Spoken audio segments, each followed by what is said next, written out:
Hi, everyone. I'm Lilia Perez. I'm the Grants and Programs Manager for Arts Mid-Hudson, and we're here today to go over all the applications for the statewide Community Regrants program. We have 3 categories within this program: the Community Arts Grant, the Arts Learning Grant, and the Individual Artist Commission. I'm going to go through all 3 of the applications, and you'll see that there are some repetitive things across applications, but we're going to separate these into 3 videos. So there's one for each category. So when you're accessing it later on, you really have all the information in one place. I also have a little bit of a couple of slides before we look at the actual application. So we'll start off with that.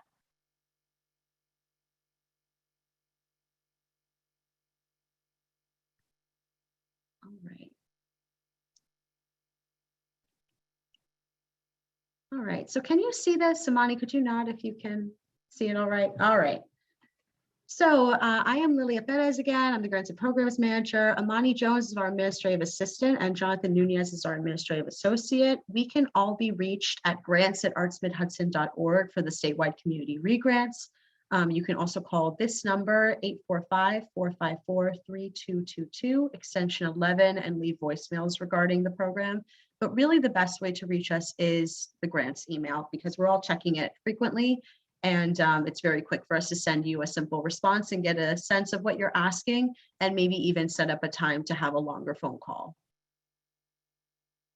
So I want to just go over some general stuff for all of our grants programs that really are mirrored. They began really in these statewide community regrants that we give out, that we're here to talk about today, but they are used across the board in all of our grants programs. So we offer grant assistance to applicants for any of our grants programs, and especially for the statewide community regrants. It is free and open to all. We have a booking form that you can use to make an appointment to speak with us by phone. If you would like to speak to us using Zoom, sometimes that's possible and helpful, because depending on what we're looking at, and you can just note that on the booking form. For these sessions, these individual sessions, this is where we can really dig into how to answer specific questions on the application, brainstorm ideas about how to craft your proposal, answer your questions, and really network and try to identify other groups or individuals that you could be working with that would be helpful to your proposal. And draft review. So if you would like us to review a draft of your application, this is a free service that we offer, and I really encourage all of you to take advantage of it. Even if you just want us to look at a specific section of your application, you can copy and paste a section and drop in an email and say, hey, I'd like your review on this. And then I will respond to you and say, hey, I got it. Or Amani or Jonathan will respond and we'll say, hey, we got it. Please make an appointment to receive feedback. We don't typically give draft review feedback by email, because it's just a lot of writing for us when we're reviewing a lot of drafts. So what we do instead is we take our notes and we review them, and then we'll have a phone call with you to give you all the feedback by phone. And we'll also review budgets. Budgets are something that we can typically review by email. So you can always and I'll show you how you could do this. You can take a screenshot of your budget, or just put the details in an email and send it to us so that we can give you some feedback on that. We're a month out from the deadline now, so now is a great time. That's why we planned this session for this time. Great time to really start looking carefully at the application and making sure that you're aware of what's going to be asked of you there, and that you're prepared to answer it, and that if there are any specific questions you want additional help on, you're reaching out to us ahead of time so we can get you started. What's really key when you're putting together your application for our grant and any grant is understanding how it will be reviewed. And so that's what the session is for, is to kind of give you an insider perspective of how they're being reviewed. And you should know that all of our applications are to all of our grants programs and statewide community regrants. All of them are reviewed by volunteer peer panel review. So there's no Arts Mid-Hudson staff or board that are making decisions or voting on applications. So instead, it's really critical for you to know that, because even if you say something to me on a technical assistance call, or if you say something to us in an email, that won't necessarily get to the people who really need to hear it, which are the reviewers reading your application. And so that's why I want you to think about your application as really where all the information needs to be housed, and where you are making sure that everything that you want the reviewers to know is within that application.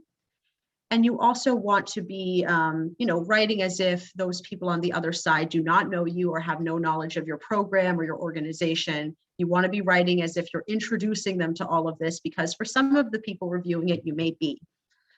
These panels are made up of artists, arts workers, and other community members. And so typically there's usually at least one person on a panel who's familiar with an artist or with an organization. But you want to be thinking about all the other people who are going to be reading what you write, and maybe hearing about you for the first time. So it's really important that you provide clear information on your application. The process is open to, we invite panelists to participate. Nobody who has written an application to a program can serve on a panel. But if you or somebody that you know would make a great panelist, please use this nomination form and nominate them. And we'll definitely reach out to them if we have an opening on a panel. All right. And so another key piece of this is how that review panel is going to be scoring your application. And so we'll look at the applications together in a moment, but you should know that the order that you're answering questions in, the order that you see the questions in, is the order in which the review panel will read the application. They're not going to, some panelists might jump around, but they rarely do that. They're typically starting at the top and reading straight through to the bottom. They're going to be judging as they read on 3 categories: artistic merit, project feasibility, and impact. These categories mean different things for these evaluation criteria, I should say, are the same across our 3 categories: the Community Arts Grant, the Individual Artist Commission, and the Arts Learning Grant. So, but they tend to mean different things for each category, and I'll talk about that. I talked about that actually in the information session for each category. I discussed the review criteria. We'll put a link, if you're watching this on YouTube, we'll put a link to those videos in the description below the video. And Amani, maybe if you could just drop a link in the chat now to the informational video, so everybody watching now has it and they can view it later. And I'll probably reference it when we look at the application. But artistic merit, they're really looking at the work samples, the merit of the artists involved. For project feasibility, they're looking to see, does the timeline make sense? Does the budget make sense? Does the scope of what the applicant is putting forth look like something that's achievable within the time frame that they've set out? And just generally, does this application appear likely to occur in the way that it has been written? And then impact can mean a lot of different things depending on the category it's within, but typically it's what is the impact for the teaching artist or the artists, performers involved, and what is the impact for the audience. So it's really twofold. Say you're a nonprofit and you're applying for a community arts grant, and you're going to be hiring 6 artists, and you're going to be presenting a program that is going to be serving 200 people. The impact is the panel will be thinking about the impact on those 6 artists getting paid, but they'll also be thinking about the impact on the audience and how likely you are to have an impact based on your marketing plan, your outreach plan, how you've described that people will hear about the event. And you'll see in the guidelines for each category, there's a little bit of a description for what each of these criteria mean for that category and can guide you a little bit more. Panelists can also reward up to 1 bonus point for an application if they think it's really outstanding in one of the evaluation criteria categories, or if they think it's really clearly meeting one of our funding priorities. And so I want you to understand this because this really impacts how funding decisions get made. The way that the panel process works is the panelists will get access to all the applications that they're set to review. They'll read them and score them on their own and provide a preliminary score. So they'll check a 1 to 4 for each of the 3 categories, and they can give a bonus point. So that means you can get the smallest score you can get is 3, and the highest score you can get is 13, right? And so they're doing that all on their own. And then we all come together for a panel meeting, and the panelists discuss the applications, and they give me their final combined score at the end of that conversation. So they can change their score based on how the conversation went. If another panelist convinced them of something and said, oh, I guess I didn't realize that this is a really interesting art form because it's not something familiar to me. And this panelist made a really passionate argument for it. So I'm going to raise my artistic merit score, for example. So they give me their final combined score, and then they vote yes or no whether they want to fund the application. And that is what either moves it on to the next round to consider an actual funding amount for it, or it stops there if it gets a majority no. When we move to that second round and we have all of the combined scores for everybody's given me their scores for every application, we've averaged out the scores per application. So, all the panelists will provide a score, and then we'll average out all those scores.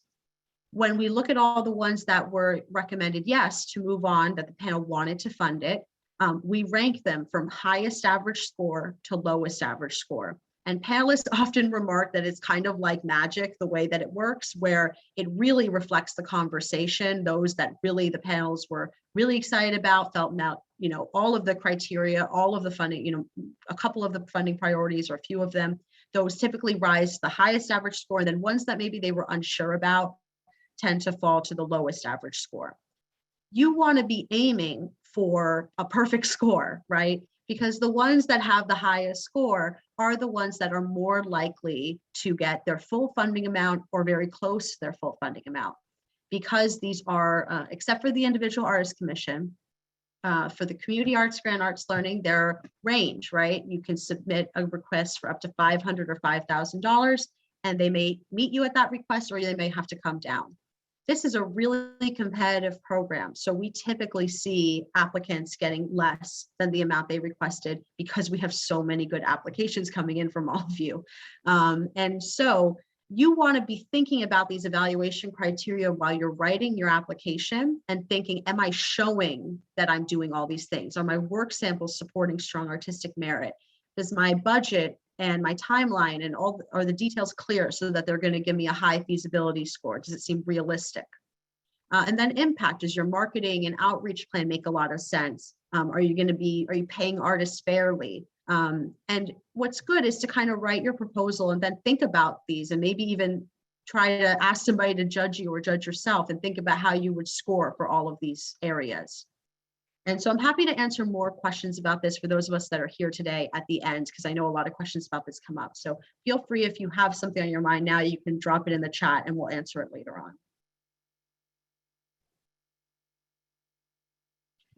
So before we get into the applications, I'm going to provide just my general grant writing tips that I like to provide to everybody, and then we'll look really specifically at the applications themselves. So first of all, we recommend that you answer the questions directly and succinctly. As you're probably gathering, this is a competitive program. We tend to get a lot of applications in, and then we have volunteer reviewers reading them. So you want to make their job very easy, provide very clear, straightforward information, and do not provide conflicting information so that they waste time trying to guess. For example, in one place you said the ticket price was $100, and in another place you said the ticket price was $50.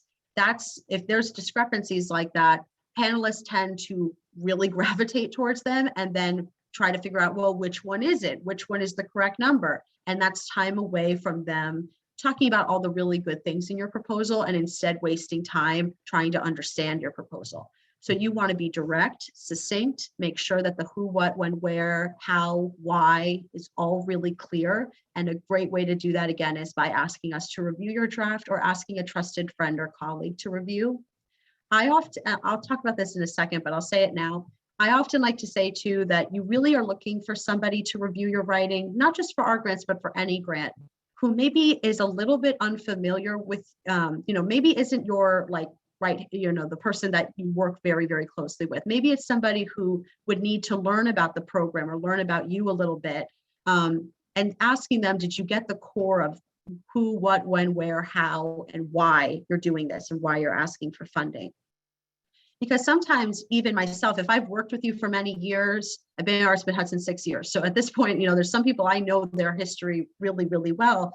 And sometimes I can even make those assumptions when I'm reading an application because I know you. And you're definitely doing that when you're writing yourself.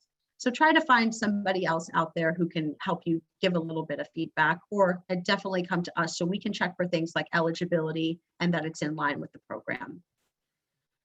You want to provide specifics to understand the scope of the project and depth of planning. So it's, try not to, there's sometimes an application, we get applications just really clear right away that they're writing in a vague way. And sometimes they're writing vaguely because they don't know the specific details of the program. And other times they do know, and it's just kind of their writing pattern, it's just kind of the way they tend to write. And so you want to look for areas where you might be being a little vague or being like, we might do this or we might do that.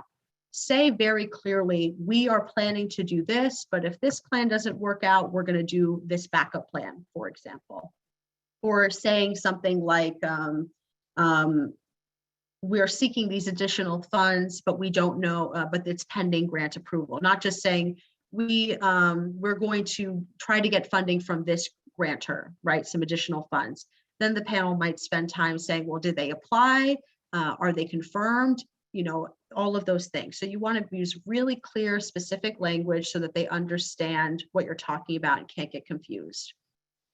Write for someone who knows nothing about you or the project. I kind of have touched on this already, but you don't want to make assumptions about what the panel does or does not know about you. There will always be a panelist who does not know you. It's pretty much a rule. And so you want to make sure that you're writing for that person and getting them on board for your proposal. Reference the goals and priorities of the funding program.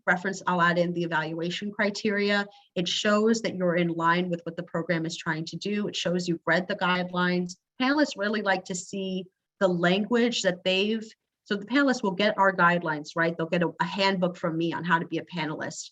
And some of them, they're really getting into this process for the first time. And I think they really like to see our language that they've been trained on stated back to them in your application, because it just shows that you're in line, that they feel more comfortable, that you're understanding the project or our program.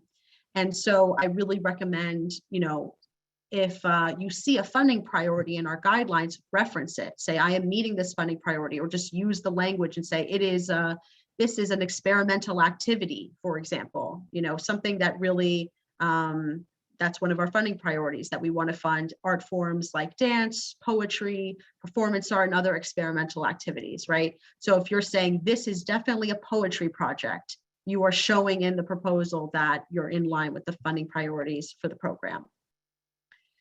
And then keep them on track by providing complete information. I've also referenced this a couple of times. You do not want to create discrepancies. And this can really happen sometimes, you're writing in one area on the application one week, and then the next week something has changed and you forget to change it everywhere else within the proposal.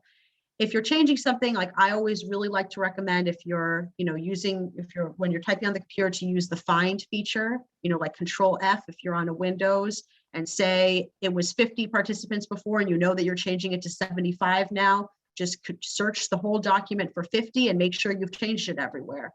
So little stuff like that can actually make a huge difference, because when they're just seeing on paper, if they see a discrepancy, they're going to waste time wondering what is the correct number or figure. And I'll be happy to answer any more questions about grant writing tips or grant writing strategies, either in individual appointments or at the end of this call. So now, just a reminder, we're going to jump now to look at the applications themselves. So the statewide community regrants, the deadline is March 14th, a month from today, and the process closes at midnight. We only accept applications using our online platform called Submittable. You'll see that there have been some changes to the application this year, so I'm going to guide you through all of that in a few minutes. You're going to get grant for notification in April 2022. And just as a reminder, this is for 2022 projects, and we can fund retroactively. It is anything that has occurred within the calendar year of 2022. I will say from experience, just doing another grant program, if it is a program that has already happened, the panels did not react well when it was a program that had already happened, but there was no documentation provided.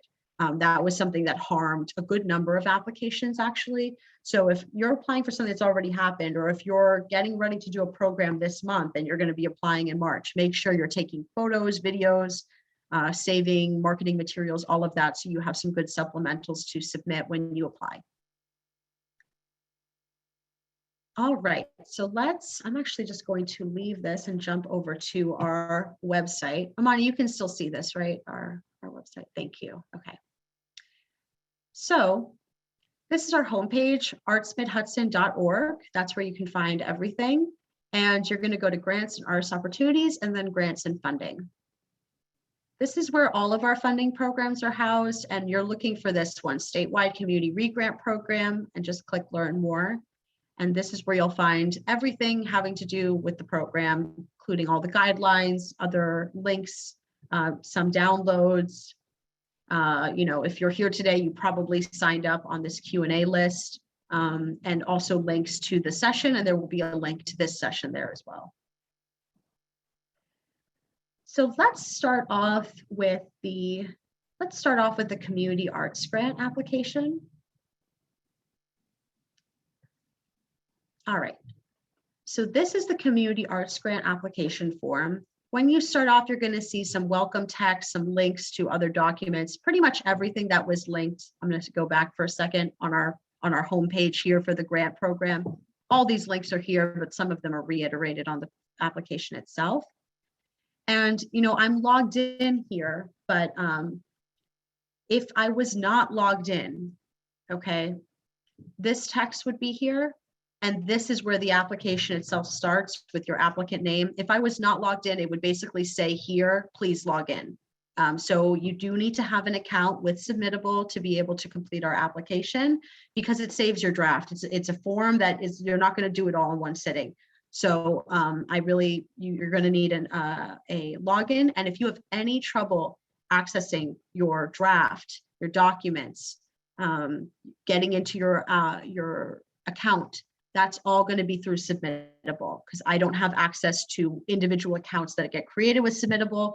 If you, for example, need to change your password, reach out to Submittable and they'll help you with that. So if you get here and you don't see the application, it just says log in. Once you log in, it will return you to the page and you'll be able to see the application. And so now I'm going to start just kind of going straight through it and explaining things as we go. And I'll point out here that, first of all, some things have been reordered on the application to try to make it a little bit more fluid for you and for our panelists as they're reading. But just know that any place that you see questions like this, a required question that you have to select one or the other, right? Make sure you check those off as you go, because they may reveal other questions later on. We've done a lot of work on this application so that you're not having to enter NA for half the questions, because it applies to a different kind of applicant. So instead, just make sure up here, this is like a really great way to start, just checking off these things. And I'm going to start by checking off as if I'm a nonprofit, and then I'll probably circle back and show you a little bit of if you're applying as an individual. So you're going to enter in who the applicant is. We are rarely, if it's for a nonprofit, enter in the nonprofit's name here. Do not enter in an individual's name here. We're looking for the nonprofit itself, but if you're an individual, then of course you would be entering in your name. You're going to answer if you applied to us previously, and then you're going to give the project a title. This is just something we use to keep track of what's what, keep track of all the applications. And similarly, we're going to ask you to describe your grant request in one sentence. This also helps us keep track of what is what, and is really helpful for us as we're making forms and lists for the panels. So this is just a summary of, we are requesting $2,000 to do a music series at the park, something very straightforward. Then we get into your project description. This is typically the most writing that you're going to do, or the longest response is going to be in the project description. This is where you're laying out the scope of the project overall. And you'll see in the help text that we recommend talking about this in chronological order. So saying, going through phases of your project, because a lot of applicants have many phases, like there's a marketing or an outreach phase, there's a preparation right before the event, and then there's the event itself, and maybe there's some evaluation at the end that they want to talk about. I often recommend starting your project description almost, some applicants like to use the one sentence that they wrote up here to start it off, and that's perfectly fine if you want to write that way. And just right away saying the who, what, when, where, a summary of what it is. I just find this to be very helpful to say, we are requesting this amount of money to do this project at this location with these key partners and artists. That way, the panel is getting right away, they understand where the direction of this is going.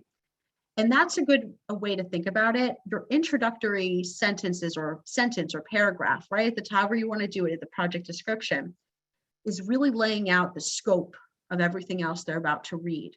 So there shouldn't be any major surprises later on, right? So a major surprise would be saying here, we're requesting funding, $2,000 to do a performance at the park.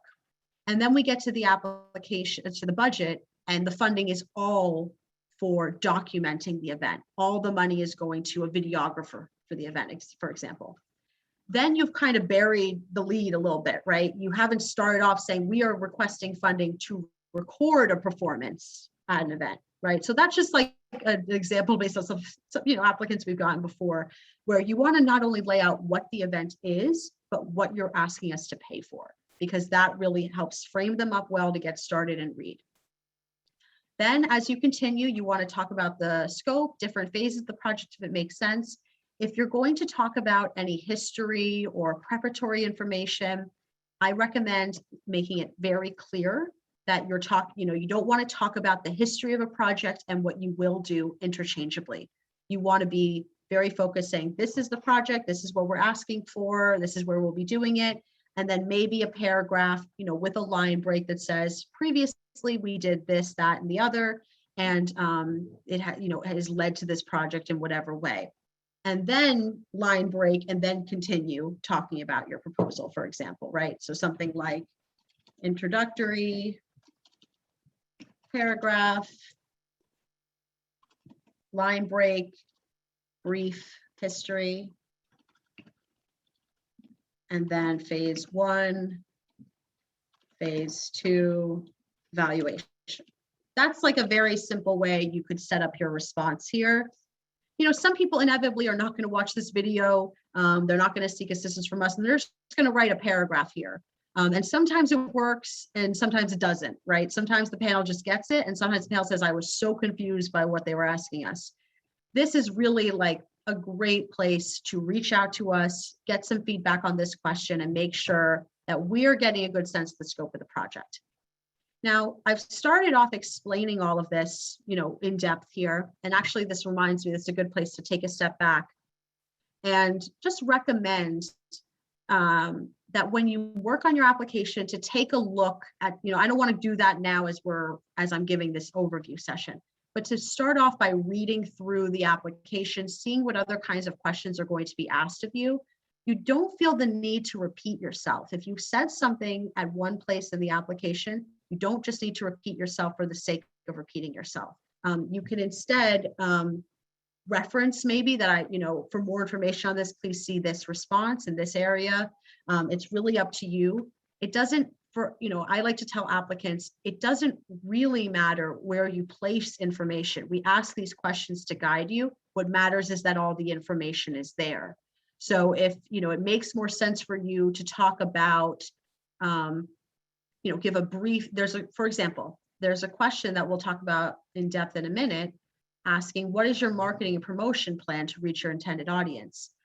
If you do that in depth up here in your project description, it's probably going to run a little bit over. You're going to be fighting with the word limit potentially. And then you could end up repeating yourself later on. So if you end up writing something in one place and then you think, oh, this is really better suited in this other question, feel free to cut it and paste it in another section. You do not need to just repeat yourself for the sake of it being everywhere. All right. So that's the project description. That's, again, it's the overall scope. And for this question in particular, I like to recommend reading through the rest of the questions you're going to be asked so that you make sure you're not putting it all here just to have to move it around later. We ask here for information on primary artists. This is if you want to write any short bios on artists that are participating, or just drop links to their websites. So you could say their name and then a dash and put their website. And you can do this in a bulleted list, whatever is easy or useful for you, or clear way of presenting the information. We're asking you to provide an estimate for the number of participants audience. We get a lot of questions about this, but we do need to record this just so that the panel has a sense of how many people you are thinking are going to attend. This number may change, right? But you're providing your best estimate. It's what you're planning for based on all the plans you've laid out in your proposal. And sometimes it's your ideal number, but maybe, you want to make, if it's your ideal number of people that would attend or participate, you want to make sure what you've written in your proposal backs up that number being realistic or possible. For your project start and end date, you just, the date that you're starting work and the date that you're finishing work on the project, and just noting again that it has to take place within 2022. Your location or venue, so just naming where that location is. And we do give priority to events that are taking place in fully accessible locations that are compliant with the Americans with Disabilities Act. So you'll mark here yes or no. It's not a maybe, it's yes or no. Is it ADA compliant? If it's a no and you have additional information, like we're going to get a temporary ramp, or if it's yes, it is fully accessible, but we're also going to be getting a sign language interpreter, or we're going to be having a translation services to translate the materials into Spanish, for example. Any kind of other accessibility stuff, you could either put it here if it's really related to ADA, or you could highlight it in your project description, depending on if it's relevant to the project and what you're actually planning to do.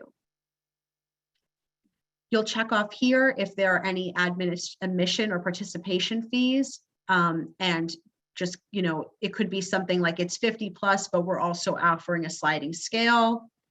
And really, we recommend here, if it's something that is, I would say, in over the $50 range, there should really be some additional information on how you will be making the program more accessible to the public by either offering a sliding scale, donating some tickets to some specific individuals, or some other measure that you're going to do to make sure that the program is accessible.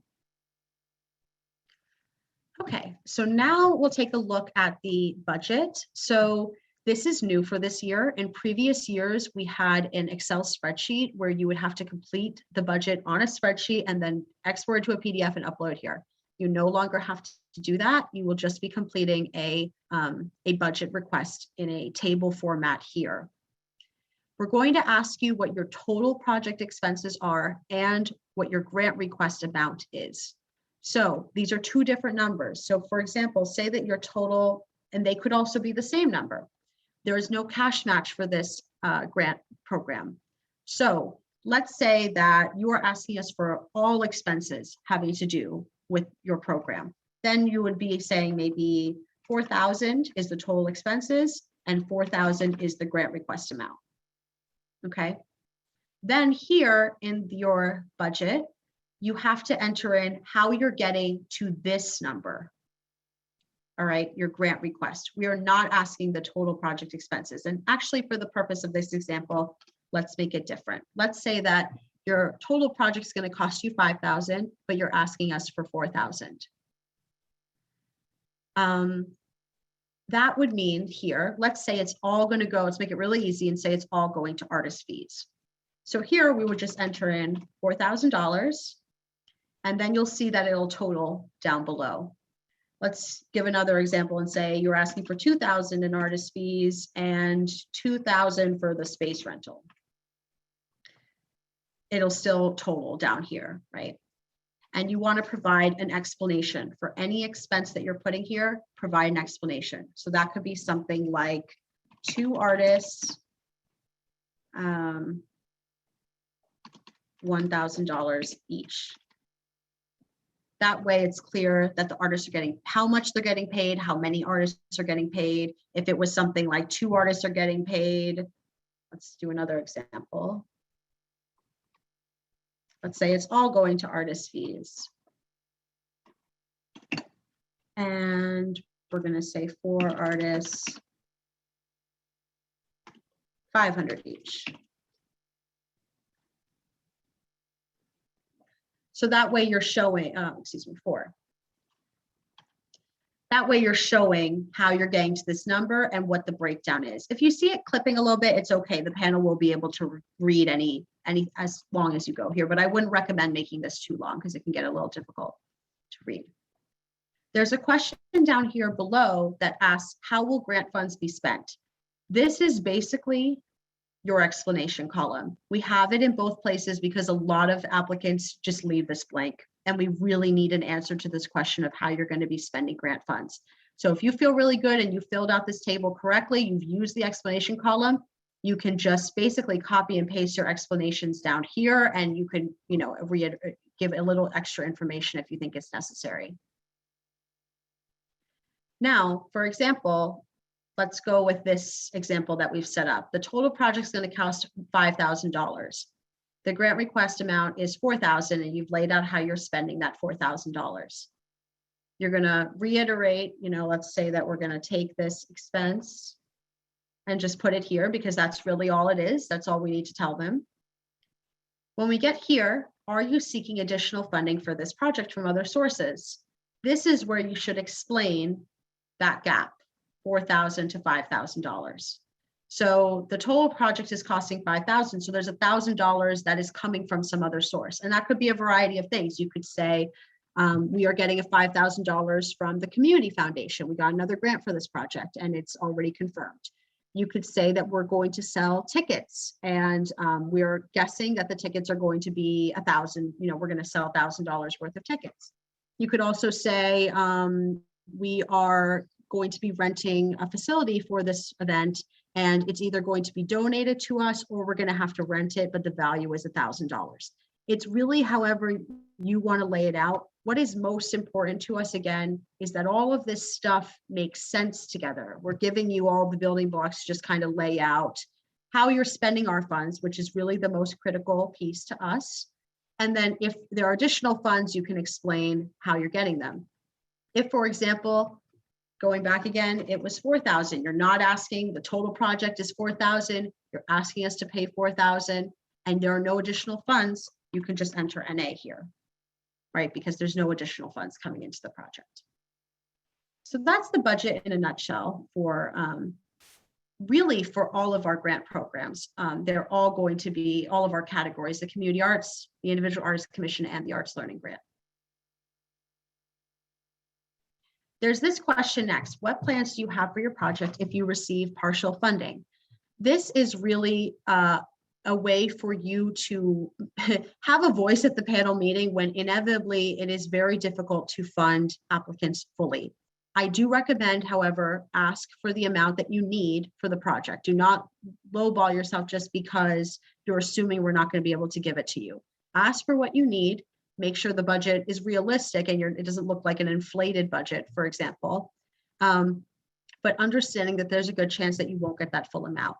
And so the way that you would talk about that is saying something like, we will, if we receive less funds, we will do 3 sessions instead of 5, or we will work with 2 artists instead of 4. We will raise the ticket price. We will seek additional funding from this grantor. We'll seek these corporate sponsorships. Whatever it's going to be, just explain if the project is still likely to happen if you are not funded. And if you say, for example, here, we will not be able to do this project unless we get full funding, the panel tends to believe applicants and will not award funds if we do not have full funding available. So just keep that in mind here and just answer honestly and to the best of your ability. Panels really appreciate honest, straightforward answers in my experience sitting on like dozens of review panels. And then we get to what is the marketing and promotion plan to reach your audience? And this is really your last long form question on the application. We're asking you to identify who your intended audience is, right? We're asking you to think about who are you hoping to attend? And that could be your regular audience that attends your events if you're a longstanding organization or program. And in addition, it often should and could be additional audiences that you're trying to pull in, particularly from communities that have limited access to arts programming. And so you want to identify how you'll reach out to all these different groups. And for many groups, that's different, right? If you're reaching out to your regular audience, you're probably using your social media, your newsletter, the ads you regularly take out in publications or whatever it might be. If you're trying to reach a new audience, that typically means new marketing and outreach efforts. And so you want to be distinct about that, because that often is what's core to crafting a good plan for marketing and outreach. How are we going to reach the people that are already coming, and how are we going to reach new people? And that's a really, that's why we kind of frame the question and give a good amount of help text here to guide you in that. And if you want additional help crafting a response here, this is a great one to talk to us about. And then we have some work samples and supplementals related to the project. So any artist bios or resumes, they're not, all of these, by the way, are not required, but they are strongly recommended. For example, if you don't, if you know who the artists are that are involved, just give us their resume or their bio. It's going to go a long way for your proposal. If you have a lot of artists involved, some applicants like to just make a document and just copy and paste all the bios on them and send it. Work samples, so these are things like photos, videos, it could, and then additional supplementals. These could be marketing materials, testimonials, other documentation. This is really how the panel can judge artistic merit. Otherwise, they're just going off of the writing in the proposal. So you want to definitely include work samples and think about what you're going to be including. And you can always make an appointment with us to get feedback about what would be a good work sample to include. I'll just add here another supplemental material that's a good thing to include are letters of support. If you're working with other community groups, or if you are working with a town or a city, for example, it's really great to have a letter of support showing that they're on board. This is another thing just to kind of cover all your bases so that the panel isn't guessing, if, for example, let me take a step back. Say you're referring to an event taking place in a public park that's owned by the city of Poughkeepsie, for example, and you're going to be using amplified sound, right? We know that if you're making noise, you have to get a permit from the city. And if that's nowhere referenced within your application, the panel would wonder about that. There's typically going to be somebody who's a little bit savvy about things like that. So you want to either directly say, we have permission to do this, or we are seeking permission and we're going to go to this town council meeting, or just uploading a letter of support, right, that says that you're able to do it. All right, so that is really the proposal itself. This is where you're laying out what the project is, the budget, what you're asking us to cover, how you're going to get the word out, right, all the basics. Then we really get into your nonprofit contact information, required documents, stuff like that. So I'm just going to skim through this because it's pretty straightforward, right? You're going to give in the contact information for the organization and your mission statement. This is as if you are a nonprofit applying. We also ask for nonprofits to describe their commitment and policies related to diversity, equity, accessibility, and inclusion. This is becoming, this has been on our proposal for a number of years, our applications for a number of years, but every year the panel digs into this more. And even just this most recent round of applications, responses here can really harm your application if they are presented in a way as if you, if they don't appear in depth or genuine. That is really what can sink a proposal if they just seem, for example, like you're not really aware of the scope of your impact, or you're saying, for example, everyone in our organization feels great. That is not a great way to describe your policies related to diversity, equity, accessibility, and inclusion. You want to be specific about policies and any specific steps towards commitment that you've made to adhere to those policies. Answer any of these. This question is just, if you see something that's a little weird, it might be here for a reason, right? Are there any pending lawsuits against your organization? 99% are going to select no. But for example, if you clicked yes, there would be some more information that you would provide. You'll see here now that there are these check boxes. Are you ready to enter nonprofit general information? Are you ready to upload your nonprofit required attachments? Whenever you're ready to do that, just click yes. Or if you just want to see the whole application, just click yes right away. And again, it's just the address, the contact person, and then for your required attachments, your EIN number, staff list, board list, financial statement, proof of nonprofit status, and then just telling us who issued your nonprofit status. This is all listed in the guidelines, and you'll just upload these files here. And then sign that you are saying that everything you entered in here is correct to the best of your ability and to your knowledge. And there are some survey questions at the end that we have to record for NISCA. These survey questions at the end, you will not be judged on them. They are just survey questions that we have to gather about who's applying to our programs for NISCA.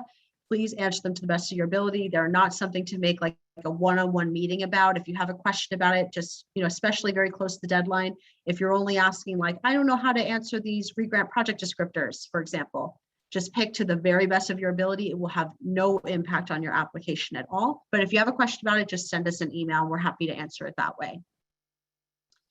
All right, and then all of that to say, looking at this community arts grant application, submittable is auto-saving your application. Everything is getting saved as you work, but you can always, and I like to do this, you can scroll down to the bottom and press save draft at any time. If you want to leave the page, I always think it's a great idea just to scroll to the bottom and hit save draft. And I'll also make some other general tips about working with submittable. Do not have the application open in multiple tabs at once. That's a really easy way to overwrite your work. Or having multiple staff people or individuals working on the application at the same time in different browsers. If one of you gets saved, they're going to erase what the other person wrote, right? So one person at a time, one tab at a time, and make sure you're pressing save. Before I leave this application, and just looking at the time, I know I'm going to go a little bit over 3. So I'm guessing now this is going to take until 3:25 or 3:30-ish, because the other 2 applications are a lot of repeat from this one. But just in case anybody needs to go, as a reminder, this will be recorded and made available on YouTube if you can't stay. I'm just going to switch it to if you are an individual or unincorporated group who is applying. That changes, of course, the questions that you see at the end, right? You're letting us know, whereas before it was asking all the nonprofit information right away. Instead, you're going to let us know as an individual or an unincorporated group, give us their information, provide a legal proof of residency, right, which is only required for individuals, your phone number, your email, and then if you're partnering with a nonprofit, for example, if you're partnering with a fiscal sponsor, then you're going to see some additional stuff pop up, right? You're going to give us your letter of agreement, and you're going to enter in the nonprofit's information, for example. So really, again, if you see questions like this that are one answer or the other, check them off as you go so that you're sure that you're revealing everything and you're not waiting until the day of the deadline to collect stuff like that off, because you don't want to realize on the day of the deadline that there's a whole section you didn't realize you had to complete. All right, so I'm going to leave the community arts grant application. I'm going to go over to the arts learning grant next, because this is one that I think is most close to the community arts grants, very similar. So again, we're looking at the arts learning grant, and when you get to the application, I don't know why this didn't pop up for the last one, but when you get to the application, it's going to ask you some eligibility questions first, just to make sure that you are eligible. So first of all, have you applied to NISCA for fiscal year? If you applied to NISCA for 2022 funding, you're not eligible for this program. So if you click yes here, right, and I go next, oh, well, let me answer the other ones. Let me just enter them in. If you answer something that isn't, that we're not able, that's not eligible, right, you'll get this response. Based on the response you entered, you are not eligible for the arts learning grant. If you have any questions about that, send us an email. But let's go and do it the right way so it lets us in. Right, so we'll say no. Have you applied to arts learning grant for 2022? Not sure why this one is here. I'm going to have to take this question out. This question is not relevant and will not be here after today. And then if the school for the Arts Learning Grant that you're working with, if they've applied directly to NISCA, they're not eligible to serve as a partner school for the Arts Learning Grant. So we're going to say no. And then if it was taking place in a county outside of our service area, for example, that would not be eligible. So we're going to select one that it is.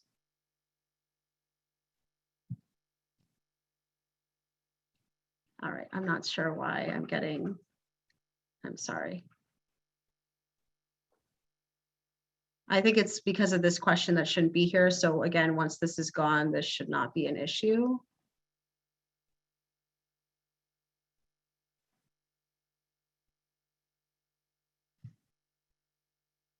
All right, so it likes those answers and now it's less than, excuse me for that. So again, you're going to start off with this application, make sure you're selecting whether you're a nonprofit or an individual teaching artist or group for the Arts Learning Grant, and that will reveal additional questions. You also want to select right away whether it's occurring in school or if it's taking place after school or in a community-based setting, because this will also impact the questions that you see later on. So again, project title, describe your request in one sentence, and project description. Again, for the project description, you want to provide clear information about what you're asking, give a summary at the start, maybe provide some brief history, and then get into the phases of the project or the scope of the project as a whole. We also ask on the Arts Learning Grant application, what do you want students to learn, understand, or be able to do as a result of this project? This is one that we're really looking for the core of what is the art skill that they're going to be studying in depth. That is a requirement of the Arts Learning Grant, that they are studying a specific art skill in depth over a minimum of 3 sessions. And so you want to make sure here that you're describing what they're going to be gaining over those 3 sessions. Provide information on the teaching artist. Again, you can provide a short bio or a link to their website. Key details for the project, like how many participants will be in the sessions, your start and end date for the scope of the work, the location, and if it's accessible. There shouldn't be any participation fees. Obviously, if it's in school, there could be for an after school or out of school program. So you'll just want to note any of that here. And then again, we get to a budget. So same thing as what I discussed in the community arts grant section. You're going to enter in your total project expenses, how much you are asking us, how much you are asking from us as your grant request amount. And then on this budget table, you are laying out your grant request amount. So this number and this total down here must match. That will be a balanced budget for this purpose. You're going to use the explanation column to explain any expenses that you write here, and you can elaborate on them or just copy and paste them down here. We just need to make sure that we understand what the expenses mean. And then if you have any other additional support, maybe it's an in-school project and you have the school contributing some funding for supplies, or there's some other form of income to the project, or you've gotten another grant, you can talk about that here. And are you seeking additional funding for this project from other sources? Same as on community arts grant. If you, what your plans are, if you receive partial funding, so if you'll do fewer sessions, or there will be, you'll cut back on materials in some way, or whatever it might be, describe it here. But again, this program has to be for a minimum of 3 sessions. So it would not be for the Arts Learning Grant. So it would not be appropriate here to say we're going to do 2 sessions if we get less money, for example. So that's a good thing to note in general with this question. If you receive partial funding, where it still has to be eligible, whatever changes you're going to make if you receive partial funding. Then we have some attachments, your teaching artist resume or bio, any work samples or additional supplementals. For arts learning grants, I like to recommend that you're providing work samples either of the teaching artist or of students that have participated in that teaching artist workshops or classes previously. And it's great. I know a lot of teachers have video documentation of their teaching. That's a great supplemental. Letters of support from other institutions you've worked with and taught with would be great as well. And then we're getting into, very similarly as with the last application we looked at, just who is it and what's all their contact information, providing your proof of residency here for a teaching artist who is applying. I selected, I'll jump up to the top actually and show you. We're looking at it right now as if it was a teaching artist who was doing an in-school project. All right, this is what they would see at the end. They would give us their proof of residency, give us their information, and then they would give us the information for the school, right? I'll jump up to the top and switch it. So let's say they're an individual, but they're applying for an after-school or community-based learning. For those, you're not applying with the school, you're applying with a nonprofit as your fiscal sponsor, which you can read about that in the guidelines or watch the informational video on the category for more info. But here you would get the same stuff, right? Your teaching artist's name, proof of residency, and then it's going to ask, are you ready to enter in the fiscal sponsor's general information? You're going to click yes, and this is where you're going to put all the fiscal sponsor stuff. And then there are required attachments, right? So if you're going with fiscal sponsorship, you're going to need to provide the same documents as if they were applying directly, because they are actually the one that we're sending the check to. And then for just, going over all of it, let's say that we're doing an out-of-school program as a nonprofit. When you get past your supplemental materials and your work samples, right, then it's going to get right into that nonprofit information, your mission statement, your commitment policies related to diversity, equity, accessibility, inclusion, and just, all the general information about who the nonprofit is. And as is the same for the others, there's some NISCA information at the end. This is just some survey questions that we have to gather for NISCA.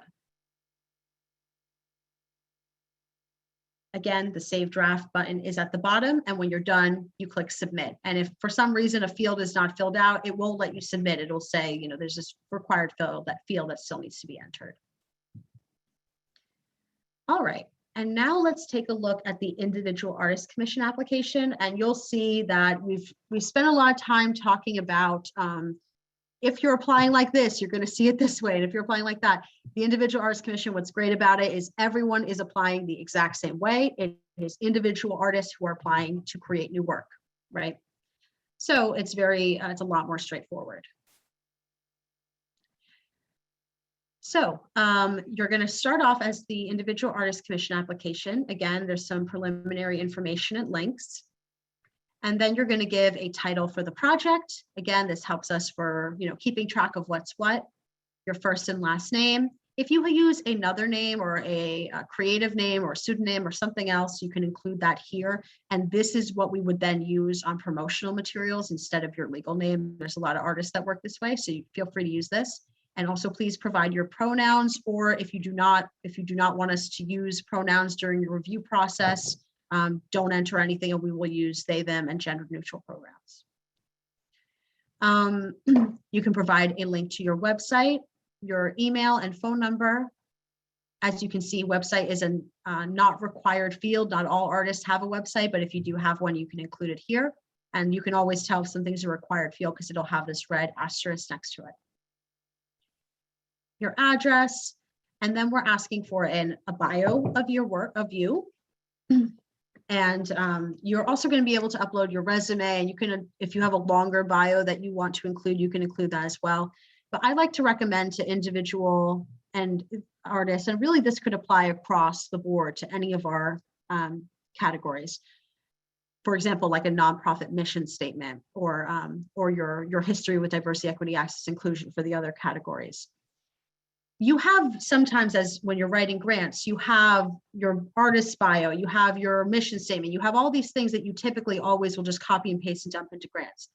But it's good to think about shifting it a little bit if it's going to be more relevant to your proposal. So if you're an artist and you're applying to the Individual Artist Commission, and maybe you have a really dynamic practice where you work in a few different mediums and you also teach and you also do, so you might give a bio that kind of touches on all those things, but maybe the bio for this application, you're going to add some text so it really focuses on the parts of your bio that are most relevant to the work that you're going to be doing or the artistic medium that you're going to be working in. So I like to think of them as like you have your building blocks, but they're always able to be adapted and refitted to better fit what you're applying to us for or applying to any grant for. So if you have an existing bio, it's great to just put that in here and then see if you want to tweak it or adjust it a little bit based on what the scope of the project is. You'll check off the primary background of the artist. This is really because we have funding priorities in place to support underrepresented artists, but also because we do need to track this for NISCA. Then we get, just like with the other applications, we get into the project description. This is where you will describe the scope of your project with the most focus on the new work that you will create. The individual artist commission is focused on the creation of new work. So you want to talk about what is the work you will create. And if the second part of it is that it has to have a public component.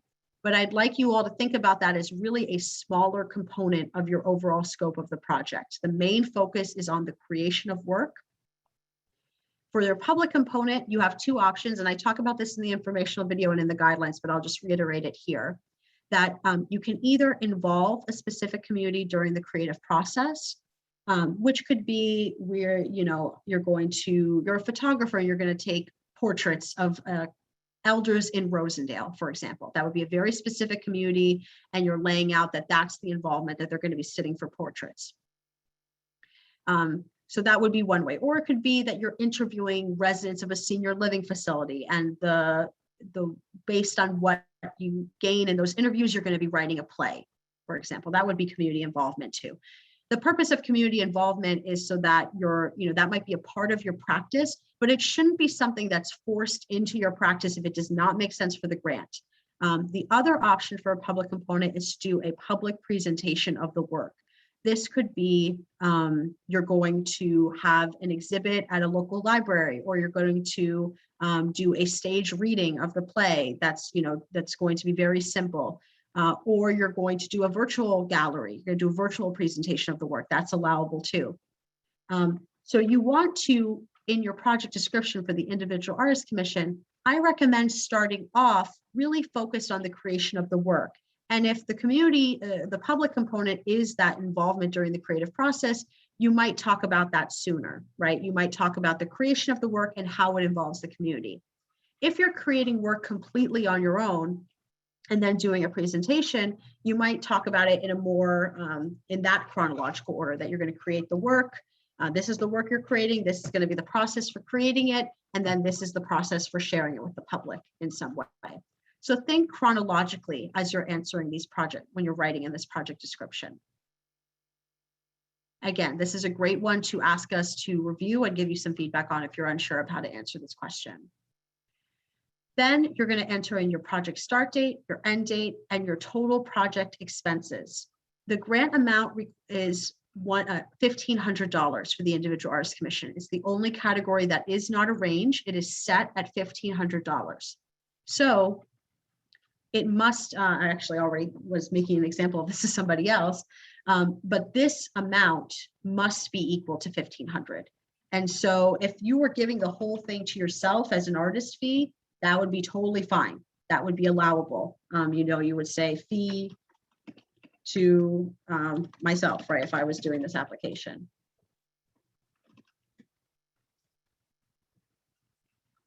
Right? Sorry, this draft save keeps popping up where I'm typing, so I'm not seeing it. Actually, this is a good thing for me to realize here as I'm with you.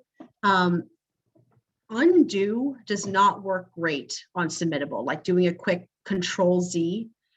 So just be careful if you're a fast typer like me, and you start copying things and cutting it and moving around. If you do things too fast, you can really screw yourself up and not and have it so that it's not able to be retrieved, which is what just happened to me. So just be careful about how quickly you work in here, especially in this table. I've noticed it have particular issues here.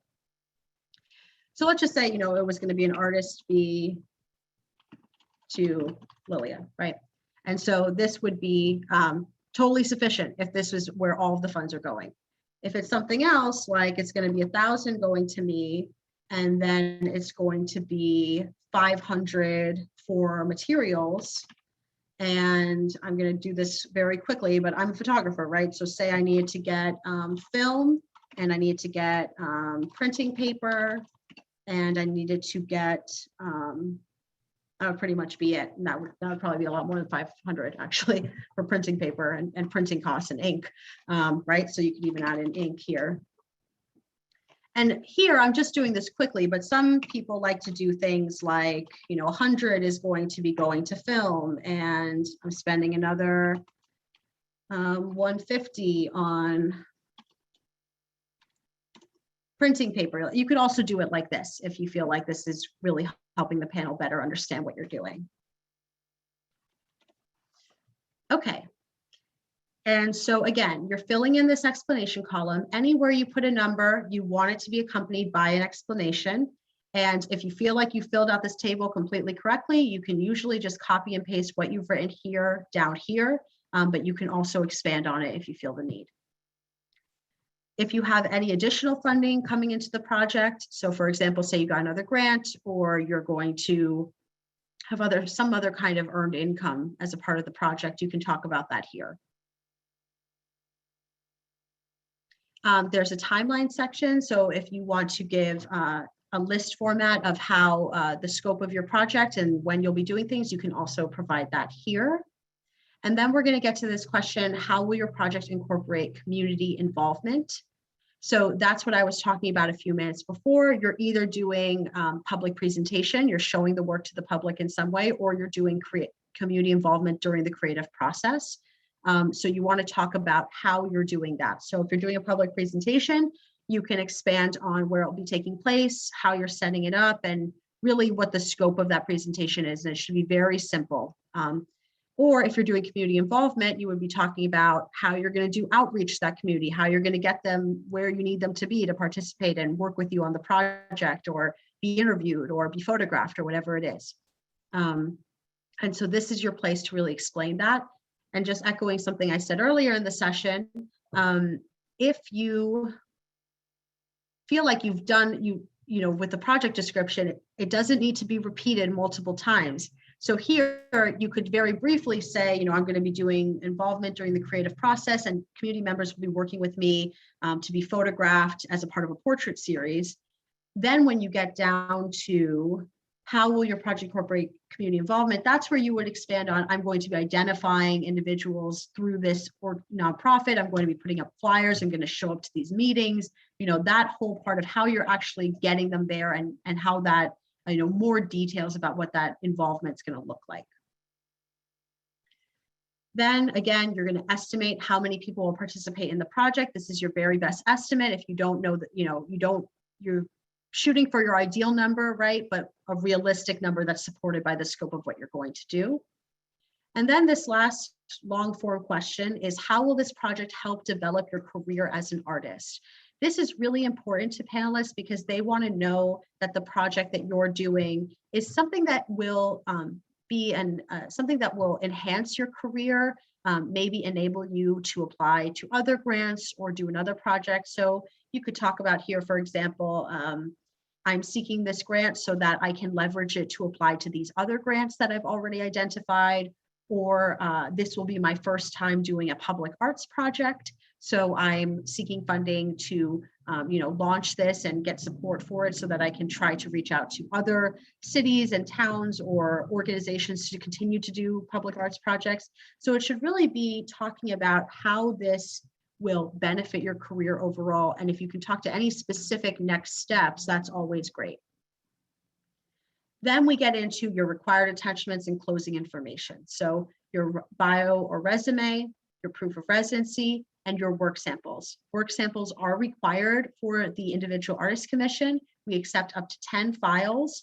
And you can also include a list here if you would like, with some information on those, or you can talk about it in the notes on supplemental materials. So say you uploaded 5 or 10 images of your paintings, make sure the file names are something really clear, and you could even directly reference them down here and say, this painting is this size, this medium, all of those things. So that's really clear.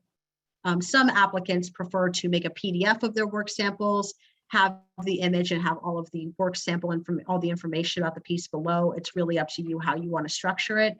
And we can always work with you and recommend some ways to make it clear. And then that'll be it. You'll have some final survey questions as with the others. And at the end, you will sign and submit. Or if you're working overtime, you can always scroll to the bottom and hit Save Draft.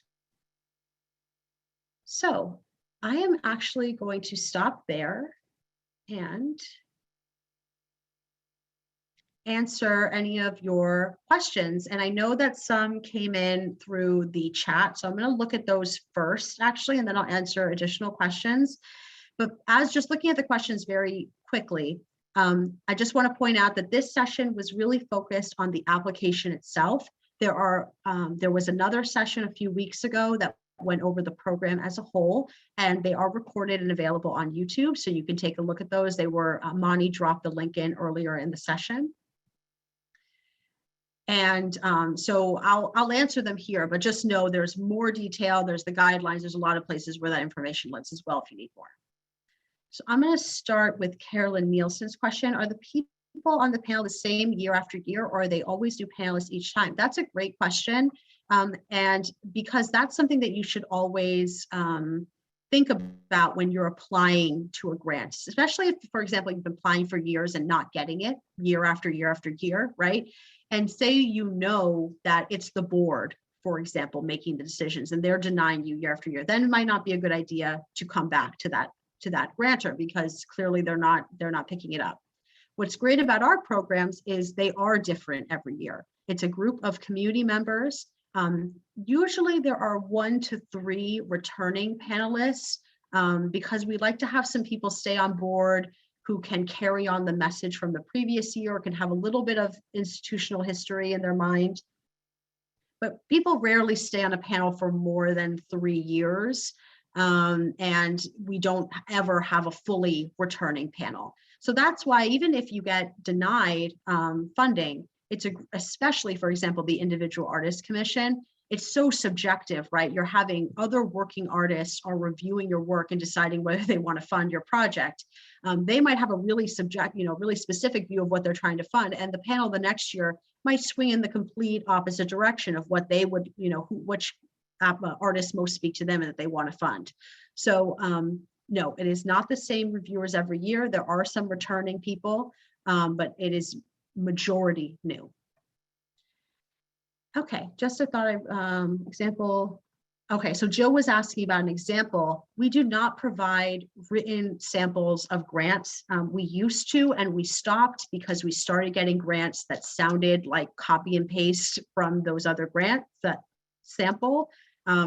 There is just, as you could tell from me going through the applications, each program is so distinct in what we can fund, and each program is so distinct in who can apply and all the different ways that you can apply. And so there really is not a one-size-fits-all suggestion on how you should write a grant. That's why I really recommend making appointments with us, asking us to review your draft so that we can give you individualized feedback and make suggestions about changes you could make to your writing. It'll be a lot more useful to you than me providing a written sample that may have no relationship to what you're applying for at all. Does it look better to ask for all of the money from grants, or does it look better to have additional support from elsewhere?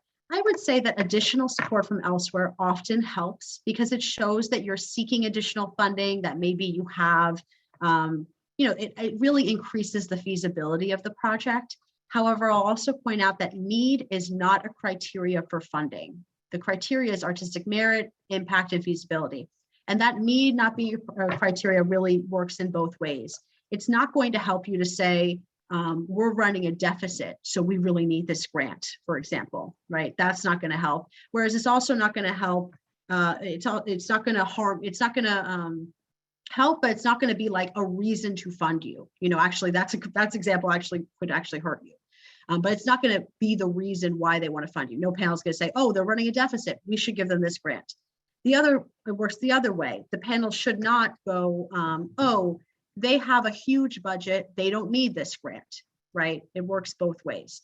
So I'll say though that both as much as I remind our panels that it's not a criteria for funding, it's something I can't force out of people's brains. So you just want to present an honestly what the situation is. If you have additional funding, only include it if it's realistic. And if you've applied to a grant and it's pending, that would be a great thing to include, because even if you don't get it, you're showing that you're taking initiative to seek out other funding sources. Okay. Yeah, so Jill also had a question about multidisciplinary programs. I would say yes, if your program is in a few different mediums or is multidisciplinary, include work samples from both disciplines, right? They're not going to want to see just work samples on one side of it. They're going to want to see work samples that reflect the totality of the scope of the project. Do I have to put in 2 grants for the same project for 2? No. Okay, so Jill asked, do I have to put in 2 grants for the same project for 2 nonprofits like 2 libraries? You applicants can only submit 1 application per category as written in our guidelines, and we talked about that in the info session as well. So if you're doing a series of events, even if it's at a few different locations, that should all be 1 grant application. We do not want you filling this out more than once, fill it, especially your contact information, all of that is, as long as we have the scope of the project, it can be happening at multiple locations. That's completely fine.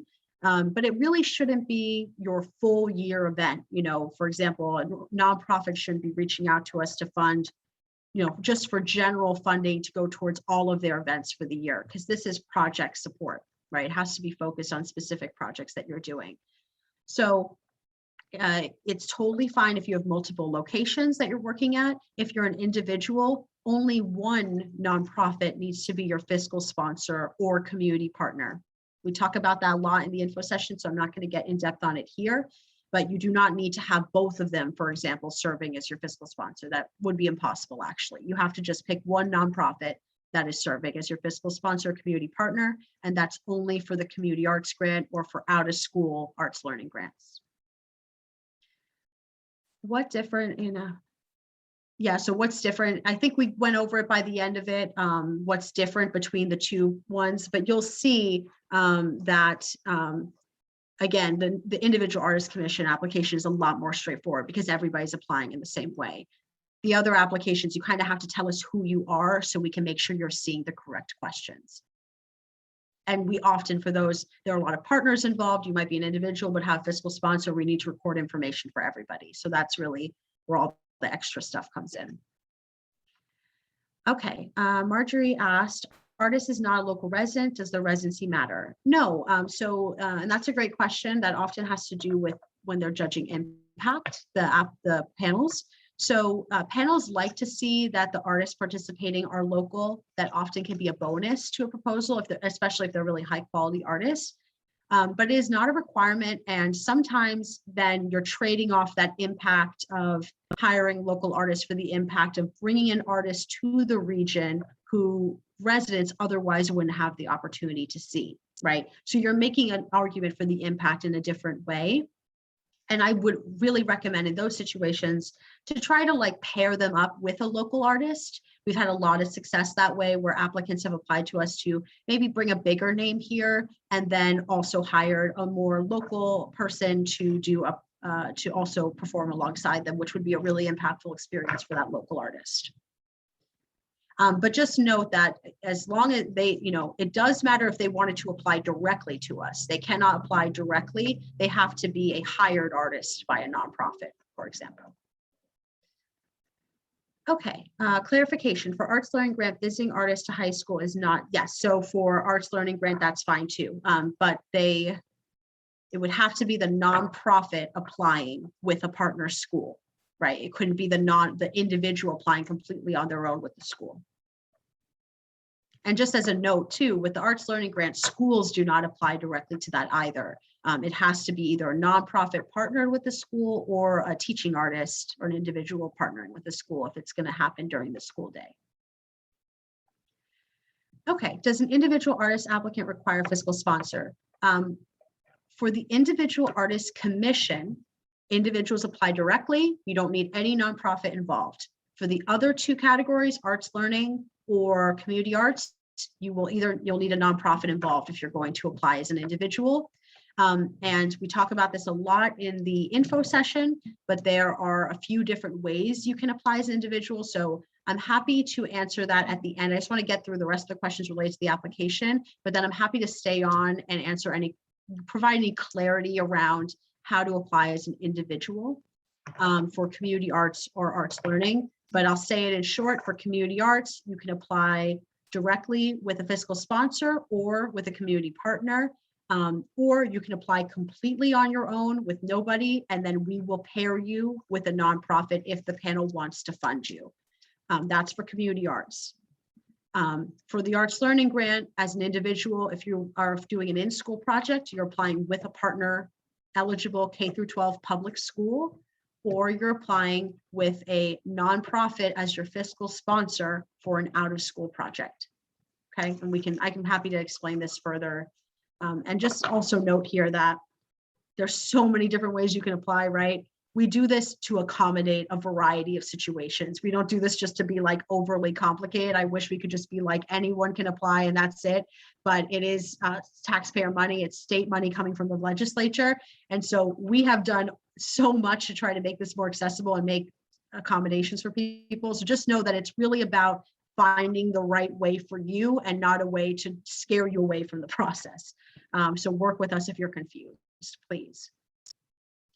Okay, and then last one I have in the chat is, can fiscal sponsors support more than one applicant? Yes, so a nonprofit can submit their own direct application and serve as fiscal sponsor for unlimited additional projects. So they are welcome to fiscally sponsor an individual and also apply directly for their one application that they can submit on their own.